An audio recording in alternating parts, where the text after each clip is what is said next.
good evening from Hyderabad on a rainy Saturday evening. Let's make something as I'm craving for something chatpata. So let's go to the kitchen straight away. And আজকে সকালবেলা আমি উড়দ ডালটাকে ভিজিয়েছিলাম কিছু একটা বানাবো বলে, হঠাৎ মাথায় এলো দই বড়া বানাবো। একটা মিক্সার জারে আমি নিয়ে নিলাম হিং, আদা, লঙ্কা আর এই পেস্ট বানিয়ে নিয়েছি।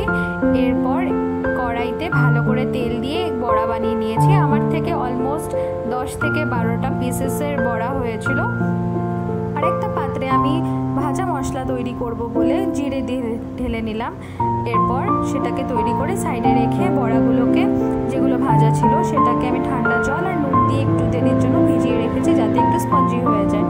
তারপর মিক্সিং বলে বড় করে বেশি করে দই নিয়েছি, তাতে জ্যাগরি পাউডার অ্যাড করেছি। এই জ্যাগরি পাউডারটা অপশনাল, আপনারা সুগারও দিতে পারেন।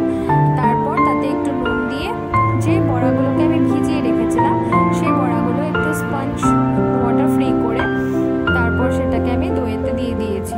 তারপর আমার তৈরি হয়ে গেছে দই বড়া। তাতে একটু ট্যামারিন্ড পেস্ট পাল্প ওটা দিয়ে এই হয়ে গেল আমার বাটি দই বড়া। Thank you guys, by.